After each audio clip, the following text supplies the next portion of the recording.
Yep.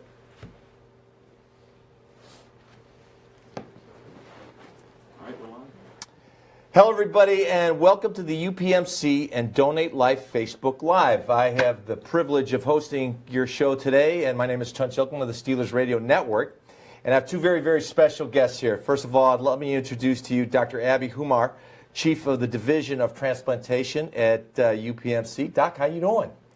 I'm doing great. Oh, it's great Pleasure to be here. Great to be with you. And then a guy that needs no introduction, Steelers defensive captain Cam Hayward. Cam, how you doing, man? I'm good. Yeah. I'm glad to be here. It's great. Glad to be with both of you guys. I know this is a lot of fun. We're going to have a lot of fun, and we're going to get some insight in this really very, very cool technology that's been developed. So let's start with you, though, all right, because everybody wants to know. Looking back, your thoughts of this season. I thought it was a very productive season from a lot of guys. So many guys stepped up in different ways. I don't want to just look at my injury as a reason, but you look at guys along the defensive line, the defense as a whole. New guys in Ladarius Green stepping up, Le'Veon Bell coming back healthy and being a productive factor for us. Ben having a great year, AB having a great year. It was an exciting year, just tough the way it ended. Yeah, it's kind of like deceleration trauma. It is. Losing in the AFC Championship game. Now, you're off season. You're around here. You can go train somewhere else for a while. Well, I've been around here for a while, so I got to get out of here or I'm going to go a little stir crazy. But it's been fun, and I'm just ready to get back at it.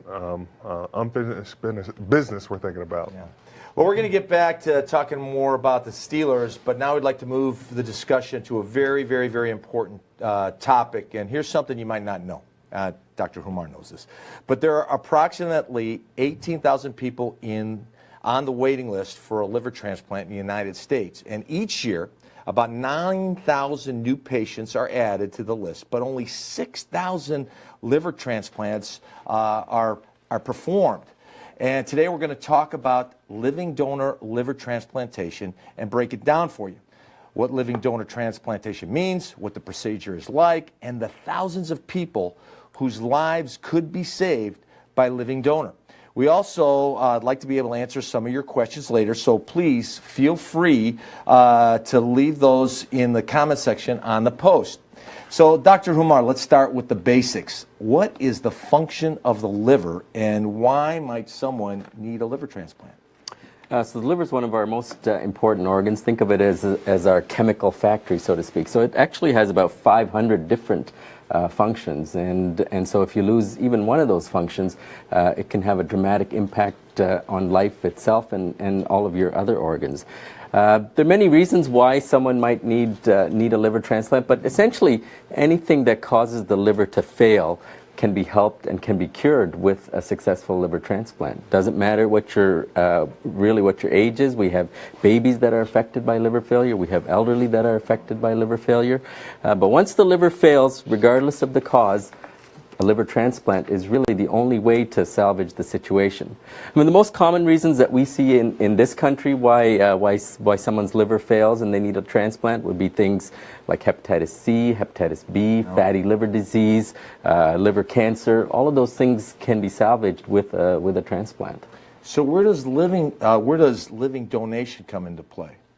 So once someone needs a liver transplant, there are really two ways that a transplant can happen. One is what we call a deceased donor transplant, and that's where an individual passes away and they've decided to be an organ donor, and we take the liver and transplant that individual from it. And that really is the way liver transplantation started, and it still represents the most common way that liver transplant is performed in this country. And while it's a very good modality, the problem with it is that, as you pointed out earlier, there are just not enough donors to meet the need.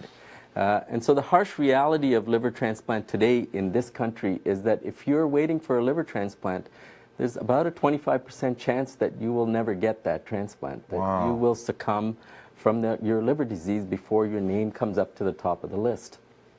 So for those patients, a live donor transplant represents certainly a great option. Now, what a live donor transplant, people are very familiar with live donor transplants, though usually with a kidney, where everyone knows we have two kidneys, and your donor can give you one of their two kidneys and still be healthy. and you have a successful transplant. Well, it's possible also to do that with the liver. So even though we only have one liver, it's possible to divide it into different sections, and we can remove just part of a healthy individual's liver and transplant that. Wow. And the reason why we can do that... That is crazy. And the reason why we can do that is the liver is one of the very few organs that we have that actually regenerates. So once we do that and transplant it, it'll grow back to full size, both in the person who donates the liver as well as the person who receives the liver. So now who's eligible for this? So the main thing that we want to be sure of is that the donor is healthy, because it is a big operation for the donor also, and we don't obviously want to put them at undue risk. Right. So we screen the donors very carefully to make sure that they're healthy, and the main criteria that we use is a certain age criteria. They have to be obviously adults, because we want them to understand what they're doing. And we set an upper age limit because obviously as we get older, our health is not as good, and the liver doesn't regenerate as well. So between the ages of 18 to 55, in good health, and really the main part of it is that they understand what the operation involves and that they're doing this on a voluntary, altruistic basis, that they want to help someone, either their family member or a loved one or an acquaintance. I could see how especially a parent or, you know, a husband or a wife would want to be part of something like this. So what are the benefits of the recipient of a living liver donor as opposed to receiving a deceased donor liver? So obviously if you're in that 25% that never got to the top of the list, having a live donor available is a tremendous advantage. It's life-saving, essentially. If you get a transplant from a living donor, you can. It's a life-saving operation. So the advantage is obvious there. But even beyond that, the way that liver transplant occurs in this country and the way that organs are allocated is that you sit on a waiting list and you wait for a transplant. And the way priority is given on the waiting list is that the sickest person gets the next organ, which is good. You want you know, if you're sick, you have the greatest need and you want to get the next transplant. The problem with that is it's almost a catch-22, is that you have to get very sick to get the transplant. And when you're very sick, it's much harder to recover from a big operation like a liver transplant. And so it's much better if we can do the operation when the patient is in a healthier state. And we have that ability to do it with a live donor. So you can get the transplant when you need it, but before your health has deteriorated to the point where you're critically ill and would have a very lengthy recovery. So we find that patients who get living donor transplants recover quicker from their operation. They're able to get back to doing normal day-to-day activity on a quicker basis. They're back to work, they're back to their families, they're back home on a shorter time basis, and that's important.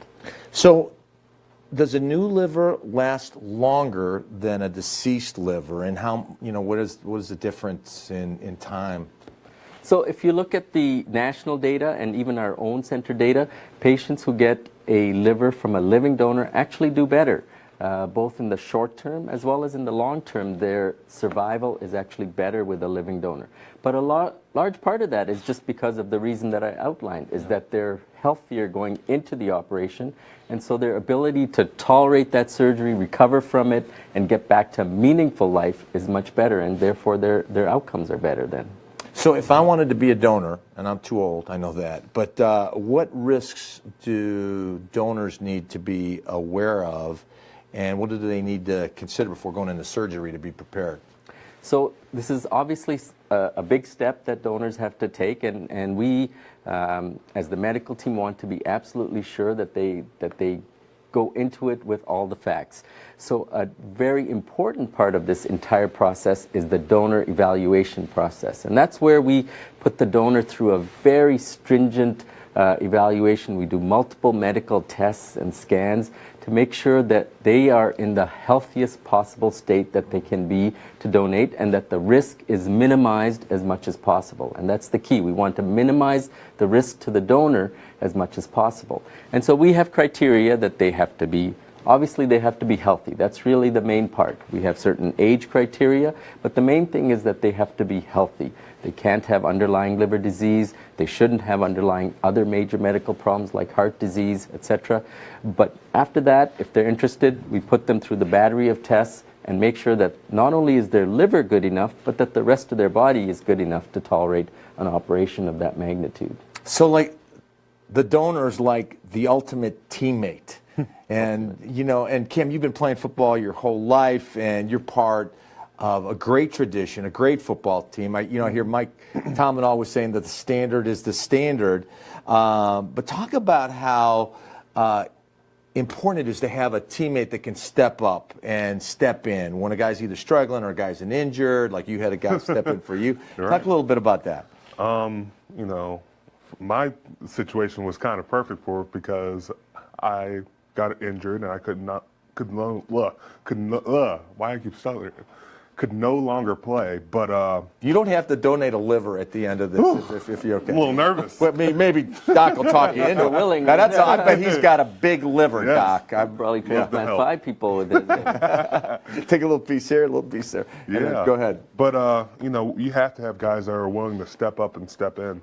You know, in any sport or anything, there's going to be times where guys are going to go down, or you know, and someone needs to step up. And it's very fortunate. It doesn't always work out that nice. You can attest to that because you know, some of these injuries come around, can decimate your whole team for the whole year. But we had plenty of guys to step up in different ways and just keep plugging along. You know, we were talking about teamwork at UPMC, the teamwork on the Steelers. One of the areas in what you do, the teamwork is so important on the defense, is everybody doing their job and staying disciplined. Talk a little bit about that. Yeah, you know, it's like the body. Yeah. You know, everybody has a particular job, and everybody has to perform it. If you don't, the whole thing just shuts down.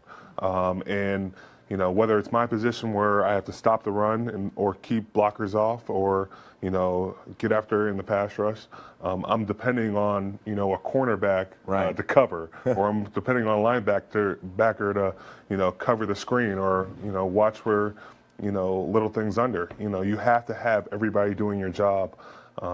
And that's why you love football, because it's a team sport. You know, one guy's not going to do it. It takes a team effort. You know, you play for one of the most if not the most storied professional sport franchises in history.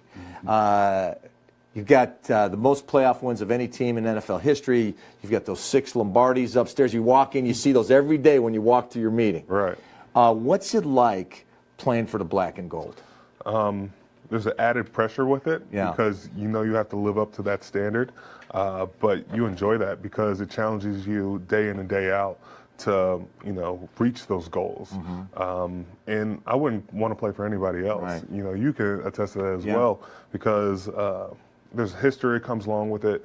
There's a pride, and you want to succeed at this level. You want to do whatever you can to represent this city well. I remember the first time I took the field as a Pittsburgh student, I was just going, "Gall, look at," I'm like, "Here's Joe Green.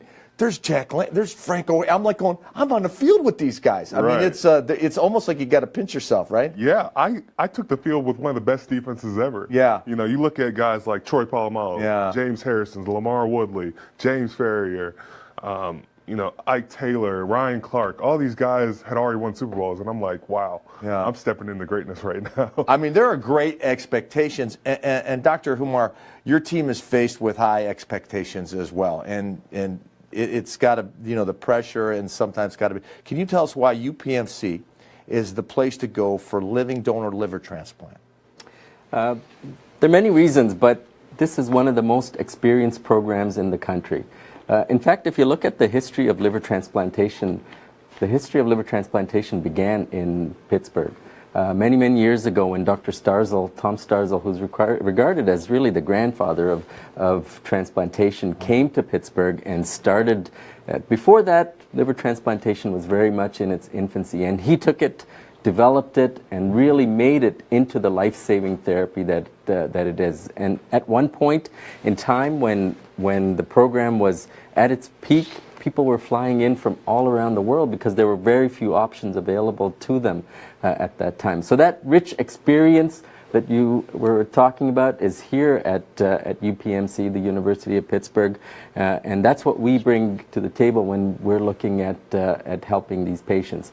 The live donor liver transplant has been active for the better part of 10, 12 years here.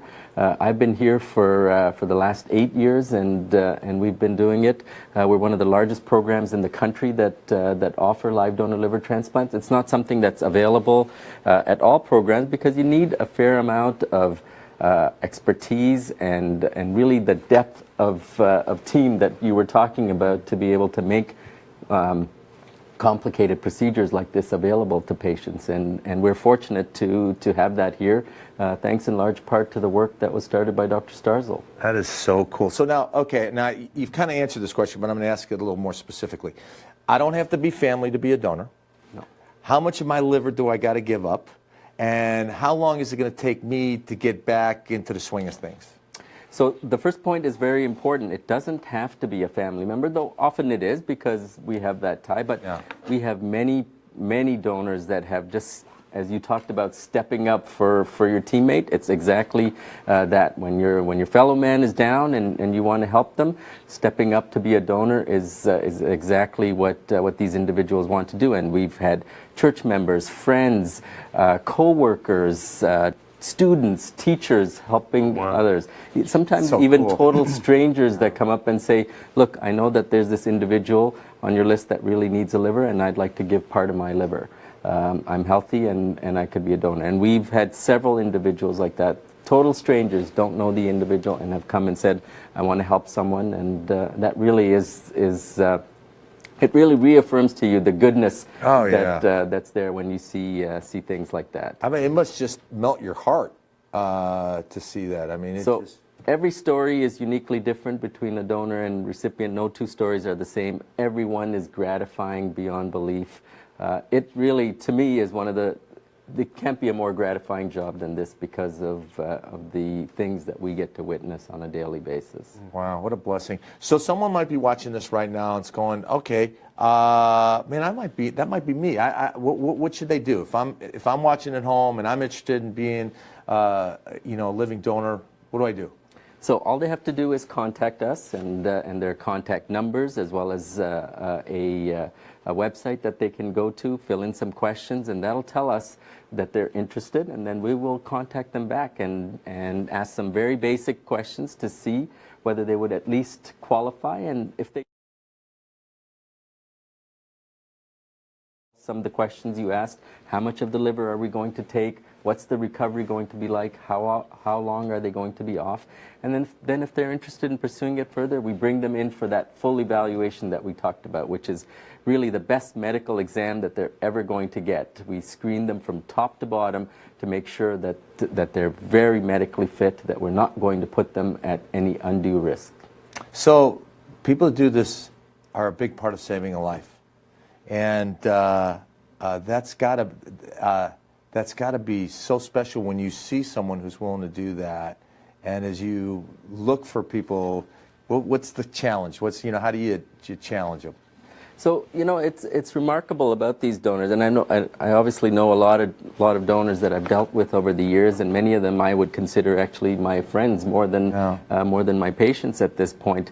And one thing that's very common to them, while you say that they want to come forward and help someone, most of them I find actually don't want recognition for it. Right. They just want to help someone. They don't want you to make a big fuss over them. They don't want you to be spotlighting them. They just want to do their job, help the individual, and then move on with it. And it really is very good, very heartwarming to see. Oh, I could only imagine. Now, Cam, you are very familiar with helping people, and one of the things I admire about you has nothing to do with football. It's the fact that from day one you came here and you immersed yourself in the community, reaching out to others, and you started the Hayward House in 2015. Mm-hmm. Tell us a little bit about the Hayward House Foundation.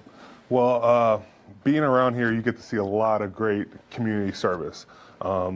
Seeing guys like Troy Palomalo, Brett Kiesel, Aaron Smith, those guys were all big part of this community. And I thought what are some ways I can give back? And after watching them for so long, I was like, there's not one thing that sticks to mind, but, I love to help kids. I love to get involved with asthma and brain tumors. Those are some things that are dear to my heart. And so, working with my foundation now, we get to target those. Hayward House, it's, at my house, my mom always used to say, come over to the Hayward House. Right. We're going to take care of you. That's neat. And That's so really cool.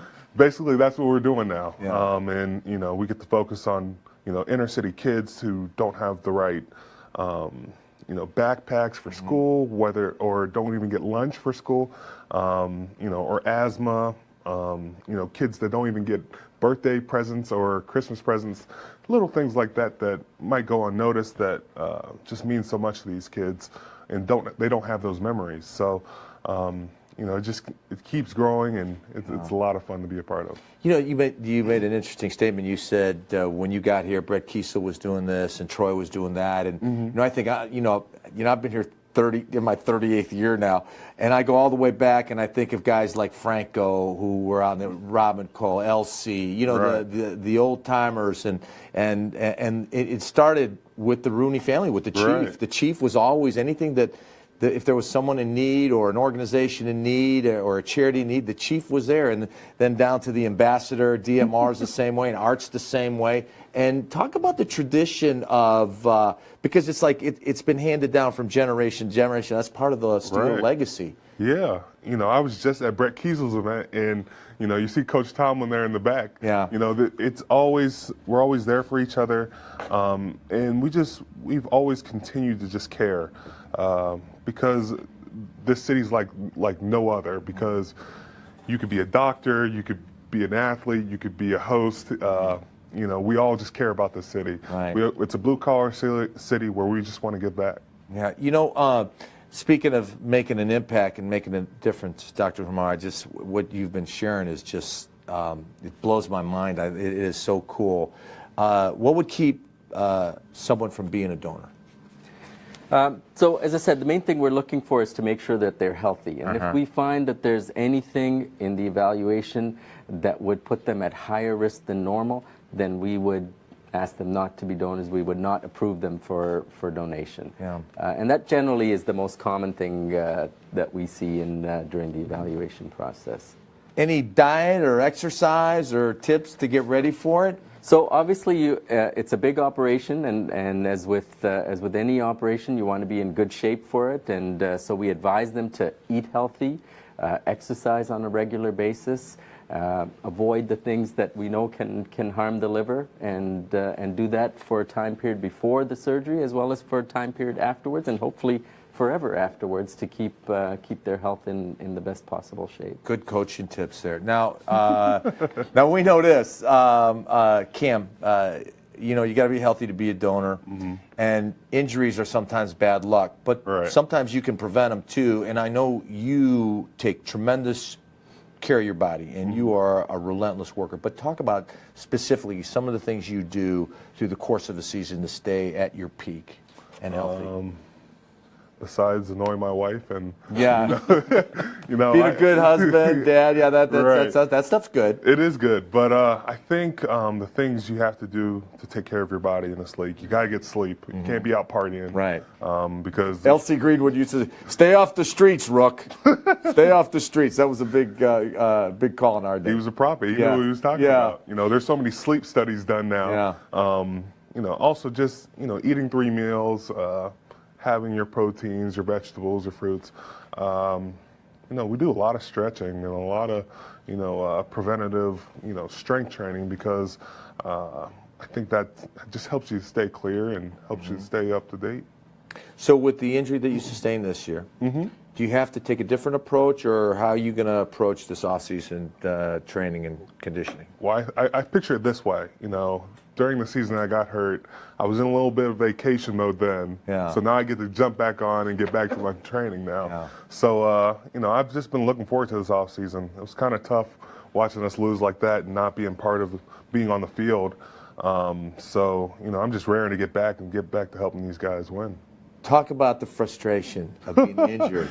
And you're out there, and I know you're an encourager, and you're giving those guys, you're talking to the guys that play D-line, and you're giving them some coaching tips. But talk about what the frustration of watching. I feel like I retired and was forced to retire, and they wouldn't let me go back out. But it's tough. I've never had an injury before, so my wife had to do a lot of counseling for me. But that's beautiful. We got through it, and I think we're just all excited about this next year. So we're going to shift gears since we've heard a little bit from both Dr. Humar and Cam. We'd like to introduce a couple of special guests now, and at this time we'd like to bring out two very special people, Rich and Reagan, who are both Steeler fans, but more importantly, are a living donor and patient who chose UPMC for their life-changing transplant, and their friendship has been forever changed. Rich was in need of a liver, and his pastor, Reagan, knowing that it would save his life, donated a portion of her liver to him, and we are extremely honored to have you guys here. Thank you so much for joining us, Rich and Reagan. Thank you. Glad to be here. Yes. All right. Very excited. So you're turning now. You're the interviewer. Oh yeah. You ask him I know you're going to grade me over there. No, I think you're doing a great job already. Well, first of all, how are you guys doing today? Good. Very good. Very well. Good. Thank you. Well, we're very lucky to have you guys here. We were just wondering if you could share your story and the whole process going through the living donation. Okay, I was pretty sick there for a good while, and I was on the list waiting for the liver. And here, Reagan's our minister of church. We've known her for many years. And one day she called and says, "Can I stop down and talk to you guys?" I said, "Fine." Well, she came in and she said that she's going to donate part of her liver for me. Wow. And as she knows and different ones around me know that I've never lost too much for words, but then I was. I'm just going, couldn't say anything, and I started tearing up and the wife did and had a group hug and, from there on we started moving on with it. Yep. So, Reagan, you're a Yes. pastor, Yes. and that was a very Christ-like sacrifice that you made. Well, thank you. I appreciate it was. that. So what, was it the Lord or what? A little bit of the Lord and a little bit of the travels back and forth to the hospital with visitations with Rich and home visits and things like that, and seeing progressively get worse, and thought, well, at least I'll try. If I'm not, then okay, but if I am, well, let's get this going if I am. And found out about 2 weeks after the testing that I was a match. Luckily, we had a board meeting that night when I told him I was a match, so I was able to start talking to the board about needing a few weeks off for recovery, and we had to pick a day in November, so we did. So Wow. I mean, it was just, you can't even say thank you, but thank you does not cover it. Yeah, just speaking on you, Rich, what was it like the moment you found out that Reagan was going to donate her liver? Or a Totally part thrilled, just like it's not coming true, this maybe, I don't know. It was just really satisfying to know, so I'm going to have a second chance at life. And without her, I probably, with this, how you wait, and, that was a big thing. I was wondering, am I going to be able to make it long enough to get, a donor? Wow. And when she stepped up, life just started feeling a whole lot better. Wow. And then for Reagan, how does it feel knowing you've helped a friend in need and saved Rich's life? it's an honor to actually be able to sit in this seat to be able to help someone continue to be a grandfather, a husband, and a father. So I was quite honored and moved that I was able to do it. And, you know, when I think about it, and I needed a liver, Rich probably would have been the first one in line to try to see if he was a match for myself. So I think, I think that's the kind of relationship that Rich and hopefully all my congregation I have. But just having that moment of, you know what, let's try. So she's a special lady, special. You know, fantastic. Yes, we all commend you for that. Thank you. Yes. Thank you. So what would you say to someone thinking about donating? or becoming a donor? Well, We- please do. Yeah. You know. Well, we've actually spoke to a few people who were in need of liver transplants, and the families wanted to talk with me, and those who were going to be recipients needed to speak with Rich. So we've actually gone with people from the community and have spoken to them about it. And we know of 2 people who have gone through liver transplants. Wow. When we spoke with them, and they are doing well themselves Very awesome. and things like that. So I'm hoping from sharing our story that our story will inspire others as well. I know you were talking about that day that you found out. What went through your mind when you found out that day that you were a match? First thing I thought was like, wow. I was like, so how am I going to do this? Like the thought process of it all. And then, of course, I had to tell my mom and dad. Being parents, very concerned of this, but very respectful that this was what I was going to do. And then calling Rich saying, I'm coming for a visit today. So I think it was shock at first, and then just kind of like a nice piece going, you know what, this is how it's supposed to be. This is my walk in life. So Yeah, 'cause it was just like calm to the storm once we found out. yep. Yeah. Everyone had a big sigh of relief, and so yeah. It's kind of funny because they're just reading off this. Yeah. But you touched on it a little bit. But what did other people say to you when you told them you were doing this, and were they pretty supportive? Very supportive. Some of them said, "Are you crazy?" I had both responses, mainly positive responses. But then there was always the concern of my own health. Are you sure you're going to be able to do this? Your own health. And I said, the tests show I'm healthy. I said, so here we go. So from the point I found out I was a donor to the point we had surgery was less than a month. Wow. Wow. It was Yes. quickly. Wow, That that's was probably very good. fast. So it was like I got tested at the end of September, found out mid-October, and the 10th of November is when we had our surgery. So Wow. It just everything went quickly and smoothly and without the staff and the coordinators and Dr. Humar and everybody made the transition and the Fantastic decisions very easy for us. So Well, we just want to commend you for what you did. We're very appreciative of both of you guys being here today. Here's a little something of gratitude from us.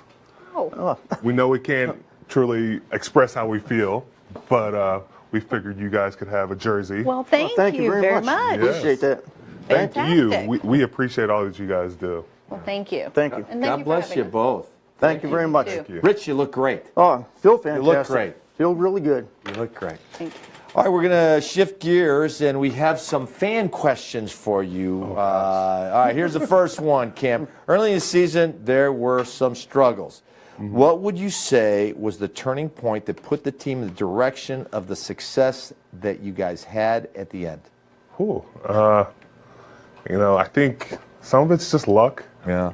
And then I think you want to be that hot team at the right time. Right. You don't want to peak too early. Yeah. But I don't think you can really try to measure that out or try to plan for that. But we got some guys that were healthy.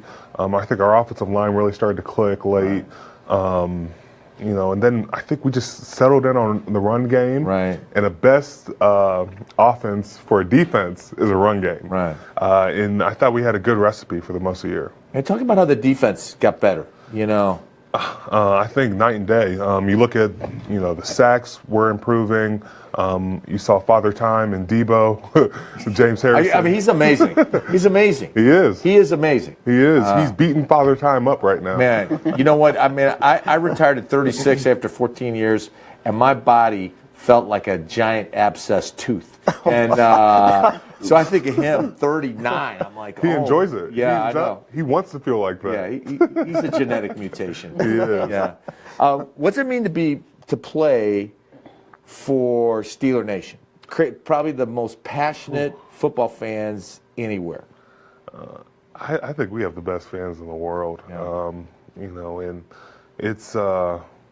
I grew up being a Steelers fan. My grandparents are Steelers fans. Right. So, you know, they were watching the draft not just because I was getting drafted, Right. but who are the Steelers going to pick? So, you know, when you get chosen by the Steelers, you're just excited because you know what type of fan base you're getting.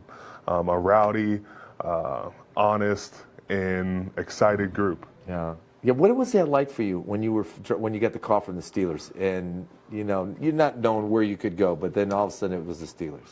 Back in my mind, I'm just thinking, please let the Steelers draft me. I didn't know where I was going to get drafted, when, but you know, I like to think my dad had a hand in it. He was talking to God, and you know, they were working on the plan together. Yeah, and of course, Cam's father was Ironhead Hayward, great fullback for the Saints, and before that for University of Pittsburgh.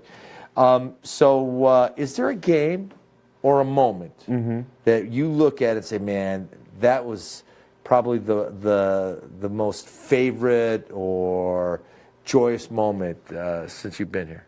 Well, I always enjoy football. Yeah. So it's hard to pick just I can one tell. moment. I can tell you enjoy football. I do. Joyous, just one moment? For me or for the team? Because I think for the team, you look at that Baltimore game and you see AB extend that ball out like that. I still get goosebumps from that, because you know, there was so much on the line for that game, and you know, go down the wire, and you know, you practice those moments, Right? And it never works out that way, Right. And it just worked it out perfectly. Yeah. Do you have a moment like a backyard dreaming moment when you know, where whether you sack somebody or you make the play of the game or you strip the ball, you ever anything like that jumps out at you?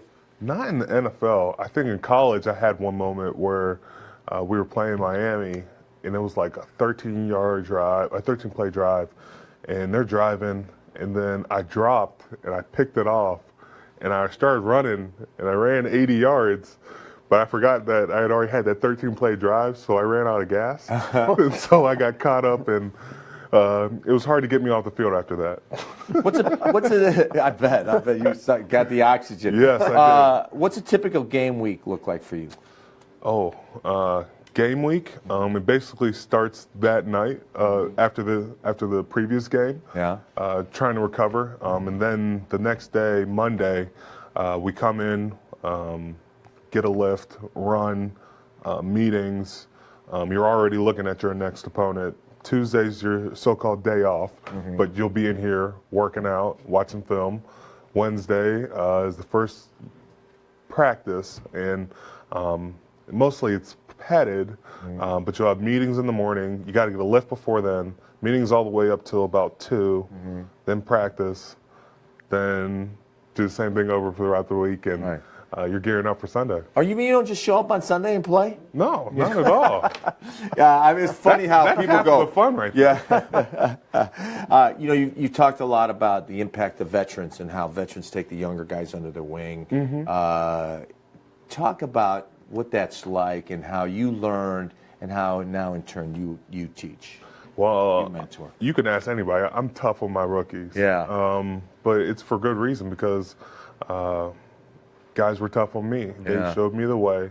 They didn't just show it, they made me earn that way. But, you know, I think you have to be tough on younger guys because they're preparing for something totally different.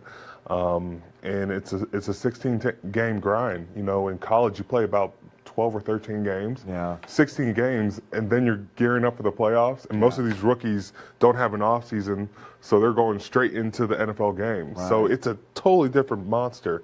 And, you know, you just try to prepare them for the moments and, you know, just, you know, make them work hard in practice, because once they get in the game, you want them to feel like it's easy. You know, it's just playing football.